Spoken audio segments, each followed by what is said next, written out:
और अब समय उस मेहमान के स्वागत का जिनकी बेबाकी की पूरी दुनिया कायल है, जिनका काम और जनता के प्रति समर्पण ऐसा कि वो निजी जीवन में आई चुनौतियों के ऊपर भी अपने कर्म को तरजीह देती हैं।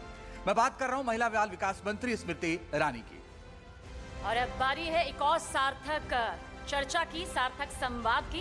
जोरदार तालियों के साथ आप स्वागत कीजिए स्मृति ईरानी जी का। और इस चर्चा को आगे बढ़ाएंगे अमीश देव।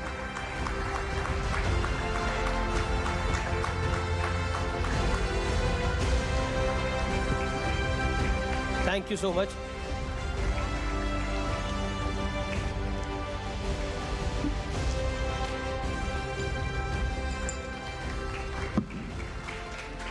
स्मृति जी, आपका अभिनंदन है न्यूज़ 18 के महामंच पर। और ये एक ऐसा संवाद है शायद जिसका इंतजार इस समय समूचा देश कर रहा है। और आज़ादी के इस अमृत महोत्सव पे कई सारे विषय हैं जिस पर आज हम संवाद करेंगे।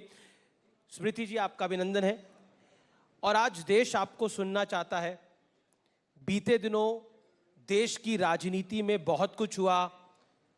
हमने सियासत में बहुत सारे शब्द सुने, लेकिन सबसे ज़्यादा जो चर्चित शब्द रहा वो रहा डोंट टॉक टू मी।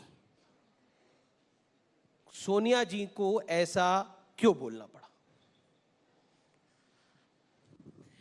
अमीश जी, मुझे लगता है कि इस लोकतंत्र का सबसे अहम पहलू है कि संविधान हम सबको एक समान अधिकार देता है।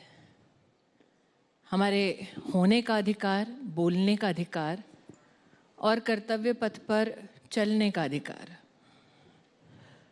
मैंने सुना था मीडिया से कि सोनिया जी का वर्चस्व ऐसा, उनका स्वभाव और संस्कार ऐसा कि वो कभी भी मर्यादा भंग नहीं करती।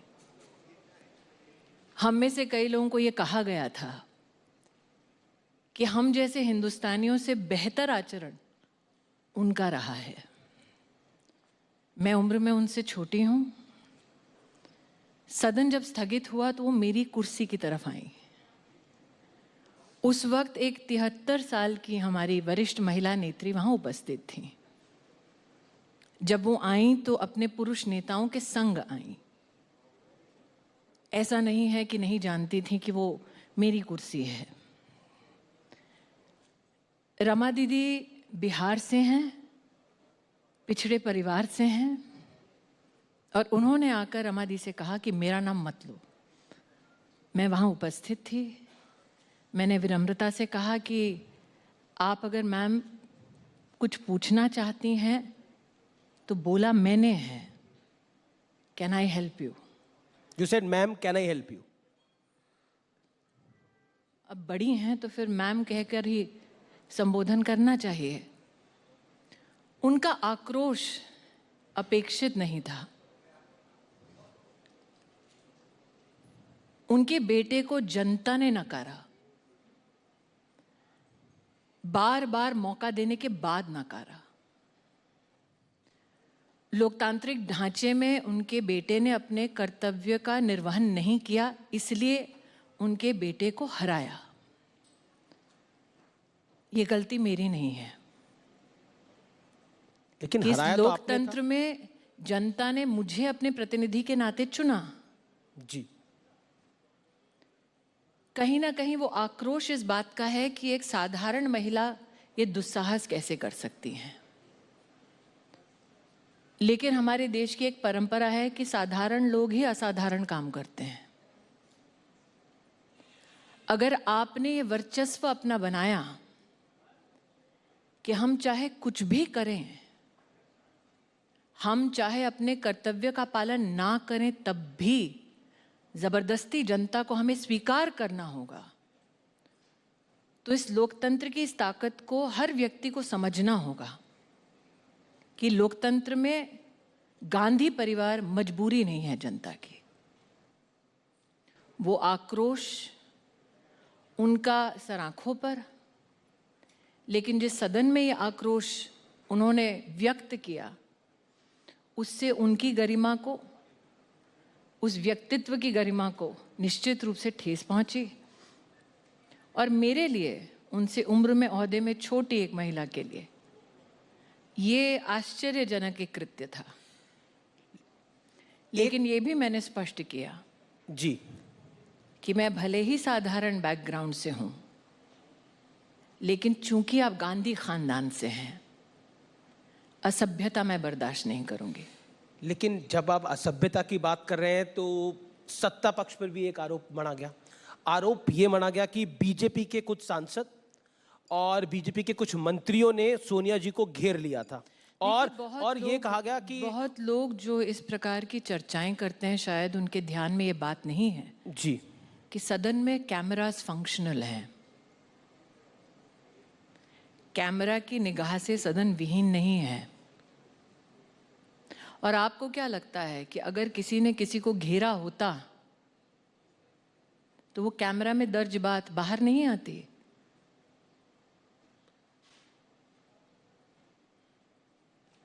बिल्कुल आपकी बात एक मैं मानता विषय हूं, क्या था? लेकिन एक आक्रोश उनका किस विषय पे था?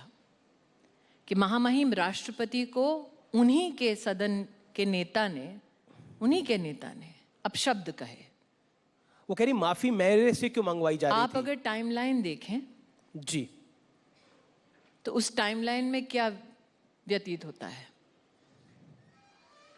कि माफी नहीं मांगी नेता सदन ने।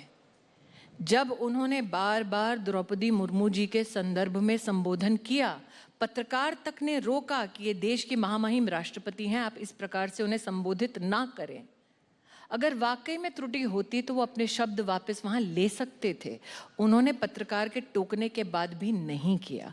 और ये पहली बार नहीं है कि महामहिम राष्ट्रपति के खिलाफ इस प्रकार की टिप्पणी कांग्रेस के नेताओं ने की है। लेकिन एक सवाल, क्योंकि आपने सोनिया गांधी का नाम सदन में लिया कि उनको माफी मांगनी चाहिए और सोनिया गांधी की तरफ से जो उन्होंने बोला, बाइट है हमारे पास, मैं सुनाना चाहता हूं आपको, 10 सेकंड की बाइट है, सुनिए आप। उन्होंने बोला कि अधीर रंजन चौधरी माफी मांग चुके हैं। लेट्स जिस वक्त उन्होंने ये बाइट दी तब तक कोई माफी नहीं मांगी गई थी। जी दुनिया और देश जानती है कि जब लोकतंत्र में जनता का दबाव बढ़ा तब उन्होंने लिखकर कहा कि मेरी जबान फिसल गई थी। मैं सोनिया गांधी ने क्या कहा एक बार सुना देता हूं आपको। Ma'am, will you ask Adhir Rao to apologize? He has already apologized. Ma'am, will you ask Adhir Rao to apologize? He has already apologized. Congress कह रही है मना कर दिया था अपॉलॉजी से। आप ये क्लिप चलाकर अमीश जी, सच में कहूं सोनिया जी पे कोई एहसान नहीं कर रहे हैं, उनको और फंसा रहे हैं, कृपया ना चलाएं। लेकिन एक सवाल, कांग्रेस कहती है अधीर रंजन चौधरी से गलती हुई, माफी सोनिया गांधी को मानने जी भी हमारी देश की राष्ट्रपति रह चुकी हैं। जी क्या किसी भी कांग्रेस नेता ने प्रतिभा पाटिल जी को इस प्रकार से संबोधित किया? आप कह सकते हैं कि मैं बंगाली हूं इसलिए बोल नहीं सकता। मेरी माँ भी बंगाली है।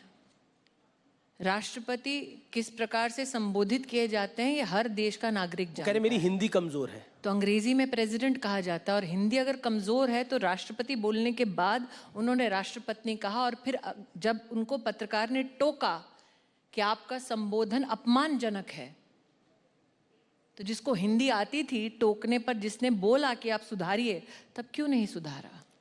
मैंने कहा अमीश जी ये पहली बार नहीं है। जब द्रौपदी जी को उम्मीदवार के नाते घोषित किया भारतीय जनता पार्टी और एनडीए के, तब कांग्रेस के कितने नेताओं ने क्या क्या उनके बारे में कहा। सोनिया जी अगर चाहती तब क्या वो कांग्रेस की नेता होने के नाते अपने पार्टी के अधिकारियों से ये नहीं कह सकती थी कि सम्मानजनक उद्बोधन रखिए? पर कांग्रेस की तरफ से आप जब देश दुनिया में कहते हैं कि सोनिया जी के हुक्म के अलावा पत्ता तक नहीं हिलता, तो जबान हिल रही है। और क्यों किया जाता है? संवैधानिक पद पर जब एक महिला है तो इस प्रकार से उसका संबोधन क्यों? उसके पीछे मंशा ये है कि आप सामाजिक स्तर पर उस महिला को इस प्रकार से आक्रमण कर घेरो, मर्यादा तोड़कर, कि उस महिला के बारे में जब चर्चा हो, संबोधन हो, तो लोग याद रखें कि आपने किस प्रकार से उस महिला का तिरस्कार किया। क्या आपको लगता है अधीर रंजन चौधरी ने ये गलती जान के की?